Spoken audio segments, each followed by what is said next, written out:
এই রেসিপিটা আমি আমার দেশের বাড়িতে একটা বিয়েতে খাইছিলাম। তো খাওয়ার পরে এত বেশি মজা লাগছে, আমি বাসায় এসে এটা কয়েকবার করছি। আমার বাসায় সবাই অনেক বেশি পছন্দ করছে। তো ভাবলাম এত মজার রেসিপিটা আপনাদের সাথে শেয়ার না করলে হয়, এই জন্যই শেয়ার করা।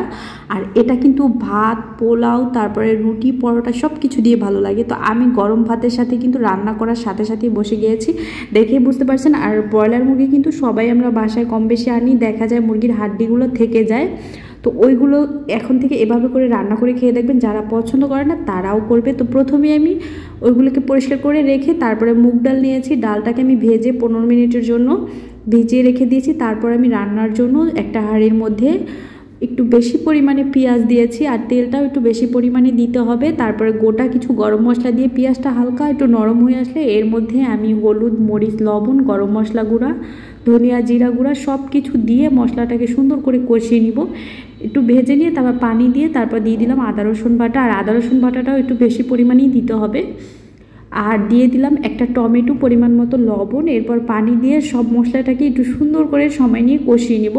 আর মশলাটা যত সুন্দর করে কষানো হবে রান্নাটা তত বেশি মজার হবে। তো মশলাটা কষানো হয়ে গেলে আমি যে হাড্ডিগুলো ধুয়ে রেখেছিলাম আগে থেকে ওইগুলো দিয়ে দিলাম। আর আমার তো অনেক বেশি পছন্দ এই রান্নাটা, আপনারাও একবার হলেও করে দেখবেন। যারা মুরগির পা খেতে পছন্দ করেন না, হাড্ডি খেতে পছন্দ করেন না, তারাও কিন্তু খাবেন, এত বেশি মজার হয়। কালারটা দেখেই বুঝতে পারছেন কতটা সুন্দর হয়েছে।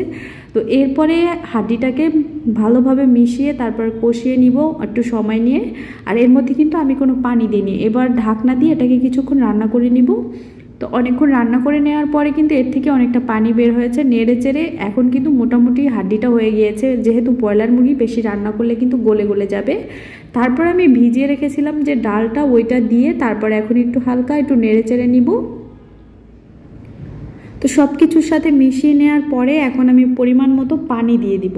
আর রান্নায় কিন্তু অবশ্যই গরম পানি দিতে হবে। আর পানিটা কিন্তু একটু পরিমাণ বুঝে দিতে হবে, কারণ বেশি পরিমাণে দিলে কিন্তু ডালটা গলে যাবে, তখন খেতে বেশি ভালো লাগবে না।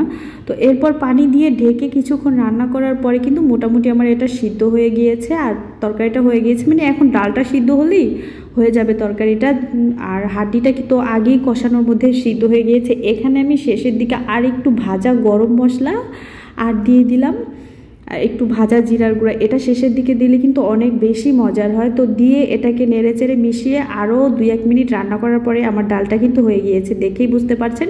এটা কিন্তু ঠান্ডা হওয়ার পরে আরও একটু শুকনো শুকনো হয়ে যায়। আর আমার ডালগুলো কিন্তু একদম ভাগে নাই, আস্তে আস্তে আছে। আর এভাবে আস্তে আস্তে থাকলে কিন্তু খেতে বেশি ভালো লাগে।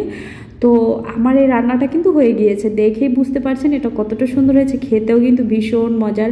আমি কিন্তু রান্না শেষ হতে হতে গরম ভাত নিয়ে বসে গেছি। আমার তো এত বেশি ভালো লাগে, আপনারাও করে দেখবেন, আপনাদের কাছে অনেক বেশি ভালো লাগবে। ভালো থাকবেন।